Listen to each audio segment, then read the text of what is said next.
നമസ്കാരം. ഡിമോട്ടി കോളനി 2 എന്ന സിനിമയെക്കുറിച്ചാണ് സംസാരിക്കുന്നത്. തമിഴകത്തെ ഹൊറർ ഫിലിമുകളിൽ, അതായത് മികച്ച ഹൊറർ ഫിലിമുകളുടെ ഒരു ലിസ്റ്റ് എടുക്കുകയാണെങ്കിൽ ആ ലിസ്റ്റിൽ ഉറപ്പായിട്ടും ഉണ്ടായിരിക്കുന്ന ഒരു പടമാണ് ഡിമോട്ടി കോളനി. അതായത് ഈ പടത്തിൻ്റെ ഫസ്റ്റ് പാർട്ട് അത്ര മികച്ചൊരു ഫിലിമാണത്. എക്സലൻറ്റ് സ്ക്രിപ്റ്റിംഗ് ആൻഡ് മേക്കിംഗ് ആയിരുന്നു ആ പടം. ഞാനൊക്കെ ആ പടത്തിൻ്റെ കട്ട ഫാനാണ് കേട്ടോ. ഈ സമയത്ത് ഇറങ്ങിയ പടങ്ങളിൽ എൻ്റെ ഫസ്റ്റ് ചോയ്സ് ഈ സിനിമയായിരുന്നു. അങ്ങനെയാണ് ഞാൻ ഈ സിനിമ കാണുന്നത്. അപ്പോൾ എനിക്ക് സിനിമ ഭയങ്കരമായിട്ട് ഇഷ്ടപ്പെട്ടു. പടം കാണുന്നതിന് മുമ്പ് തീർച്ചയായിട്ടും എൻ്റെ ഒരു റിക്വസ്റ്റാണ്, ഫസ്റ്റ് പാർട്ട് കണ്ടിട്ട് നിങ്ങൾ ഈ സിനിമ കാണുക. അല്ലെങ്കിൽ കുറച്ചല്ല നല്ല കൺഫ്യൂഷനാവും. കാരണം അതിൻ്റെ ബാക്കി പറയുന്നതുകൊണ്ട് തന്നെ ഇവരാരാണ്, അതാരാണ്, ഇയാളെന്തിനും ഇങ്ങനെ പോകുന്നതെന്നൊന്നും നിങ്ങൾക്ക് കണക്റ്റ് ആവില്ല. അത് കണക്റ്റ് ആവണമെങ്കിൽ നിങ്ങൾ ഫസ്റ്റ് പാർട്ട് കണ്ടിരിക്കണം. മാത്രവുമല്ല, ആ ഫസ്റ്റ് പാർട്ട് വന്ന പല സീനുകളും ഇതിനകത്ത് റീക്രിയേറ്റ് ചെയ്തിട്ടുണ്ട്, അതുമായിട്ട് കണക്റ്റും ചെയ്തിട്ടുണ്ട്. ആ ഒരു കണക്ഷനൊക്കെ എക്സലൻറ്റ് സ്ക്രിപ്റ്റ് വർക്കാണ്. ഡിമോട്ടി കോളനി അവർ ചെയ്തു കഴിഞ്ഞു, സക്സസ് ആയി. സെക്കൻഡ് പാർട്ടിനെ കുറിച്ച് അവർ വിചാരിച്ചിട്ടേ ഇരുന്നില്ല. അങ്ങനെ ഇപ്പോൾ റീസെൻ്റായിട്ട് ഇതിനൊരു സെക്കൻഡ് പാർട്ട് ചെയ്താൽ എന്താ എന്ന് വിചാരിച്ച് ചെയ്തൊരു സ്ക്രിപ്റ്റാണിത്. അപ്പോൾ എനിക്ക് പറയാനുള്ളത്, തമിഴകത്തെ സിനിമകളിൽ സെക്കൻഡ് പാർട്ടോ തേർഡ് പാർട്ടോ ആയിട്ട് ഇറങ്ങിയിട്ടുള്ള 90% സിനിമകളും ഫ്ലോപ്പാണ്. എന്നാൽ ഹിറ്റായ ശ്രേണിയിൽ പെടുത്താവുന്ന ഒരു സിനിമയാണ് ഡിമോട്ടി കോളനി 2.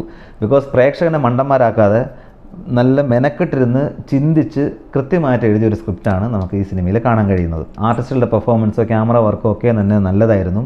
ഡയറക്ഷനൊക്കെ അടിപൊളിയായിരുന്നു. പിന്നെ CG വർക്ക് നമുക്ക് കാണുമ്പോൾ അറിയാം. മേ ബി പടത്തിൻ്റെ ബഡ്ജറ്റ് എന്നെ ഡിപ്പെൻഡ് ചെയ്താണല്ലോ ഇതൊക്കെ ചെയ്യുന്നത്. അപ്പോൾ അവരുടെ ബഡ്ജറ്റിന് ചെയ്യാൻ പറ്റുന്നതൊക്കെ അവർ ചെയ്തു വെച്ചിട്ടുണ്ട്. ബാക്ക്ഗ്രൗണ്ട് സ്കോർ എടുത്ത് പറയണം, സാമ് പൊളിച്ചടുക്കിയിട്ടുണ്ട്.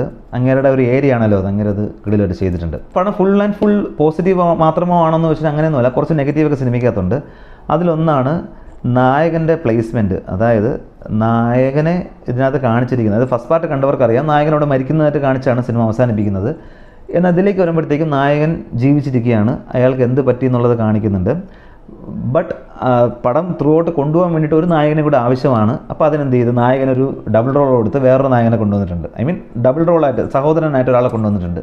അപ്പോൾ ഈ സഹോദരങ്ങൾ ഇവരായതെങ്ങനെ, ഇയാളെങ്ങനെ വേർപിരിഞ്ഞ്, അങ്ങനെ കുറച്ച് ഏരിയ ഉണ്ട് അവിടെ. ഇതൊന്നും കാണിക്കുന്നൊന്നുമില്ല, ഇതൊക്കെ പറഞ്ഞു പോകുന്നേ ഉള്ളൂ. അതിൻ്റെ ഒരു വ്യക്തത കുറവ്, ഒരു ചെറിയ ഒരു നെഗറ്റീവായിട്ട് എനിക്ക് ഫീൽ ചെയ്തു. ആ ഒരു വ്യക്തത കുറവ്, അതിന് ക്ലാരിറ്റി ഉണ്ടായിരുന്നില്ല, അത് മാത്രം. പിന്നെ അതൊന്നും സിനിമയെ ബാധിക്കുന്ന കാര്യമല്ല. കാരണം സിനിമയെ മുന്നോട്ട് കൊണ്ടുപോകുന്ന നായകൻ അല്ലെങ്കിൽ ഒരു കേന്ദ്ര കഥാപാത്രം വേണമല്ലോ. അയാളിലേക്ക് എത്താനുള്ള ഒരു വഴി മാത്രമായിരുന്നു അത് എന്നുള്ളത് കൊണ്ട് നമുക്കൊന്ന് കണ്ണടയ്ക്കാം. പിന്നീട് സിനിമ കണ്ടു വരുമ്പോഴത്തേക്കും ഒരുപാട് ഭ്രമിപ്പിക്കുന്ന സീനുകളുണ്ട്. കുറേ സീനുകളൊക്കെ നമുക്ക് ഇതൊന്ന് തീർന്നാൽ മതി എന്ന് തോന്നിക്കുന്ന സീനുകളും കുറച്ചുണ്ട്. എസ്പെഷ്യലി ക്ലൈമാക്സിനോട് അടുത്ത് വരുമ്പോഴത്തേക്കും, ക്ലൈമാക്സ് ആ സീൻ തന്നെ ഒരു വവ്വാൽ കൂട്ടം കിടന്നിങ്ങനെ കറങ്ങിക്കൊണ്ടേയിരിക്കുകയാണ്. അതിൻ്റെ നടുവിൽ ഇവർ നിൽക്കുകയാണ്. അപ്പോൾ ഈ സാധനങ്ങൾക്ക് ഇത് നടുക്കോട്ട് വരാൻ പറ്റില്ല. അപ്പോൾ അതിന് ചുറ്റും കിടന്ന് കറങ്ങിക്കൊണ്ടിരിക്കുക. ഈ വവ്വാൽ കിടന്ന് കറങ്ങുന്നതിന് ഏകദേശം ഒരു 10-15 മിനിറ്റ്, നിയർ 10 to 15 മിനിറ്റ് ഉണ്ട്. അപ്പോൾ അതിന് അവിടെ നിന്നുകൊണ്ട് ഇവർ രക്ഷപ്പെട്ട് പുറത്ത് വരുന്നതായിട്ടാണ് ആ ഒരു സീൻ. അത് ഭയങ്കര ലെങ്തി ആയിപ്പോയി. അതെനിക്കൊരു കുറച്ച് ലെങ്ത് കുറയ്ക്കാൻ വരുന്നത്. നിങ്ങൾ സീരിയൽ പോലെ വരച്ച് നീട്ടേണ്ട ആവശ്യമില്ല എന്നുള്ളതാണ്. രണ്ടാമത്തെ കാര്യം, ഈ പടം 2 മണിക്കൂറും 20 മിനിറ്റോളം ഉണ്ട് ഈ സിനിമ. അപ്പം ഇത്തരം സിനിമകൾക്ക് കുറച്ച് ഷോർട്ടാക്കിയ കുറച്ചും കൂടി രസമായിരിക്കും. നിങ്ങൾ വലിച്ചു നീട്ടേണ്ട ആവശ്യമില്ല എന്ന് എനിക്കൊരു സജഷനുണ്ട്. കാരണം ഡിമോട്ടി കോളനി ഫസ്റ്റ് ഭാഗം വന്നിട്ട് 1.5 മണിക്കൂറിനകത്തോ 1.25 താഴെ കണ്ടേ ഉള്ള പടം. അത് ഭയങ്കര രസമായിരുന്നു. ഒരു സീൻ പോലും മാറ്റി വയ്ക്കാനില്ല. അപ്പോൾ അത്രയും ഇതിൻ്റെയൊക്കെ ആവശ്യമുള്ളൂ ശരിക്കും പറഞ്ഞാൽ. വെറുതെ വലിച്ച് 10-20 മിനിറ്റോളം നീട്ടേണ്ട കാര്യമില്ല എന്നുള്ളതൊരു സജഷനായിട്ട് എനിക്ക് പറയാനുണ്ട്. തീർച്ചയായിട്ടും തിയേറ്റർ വാച്ച് റെക്കമെൻഡ് ചെയ്യുന്നൊരു പടമാണ് ഡിമോട്ടി കോളനി 2.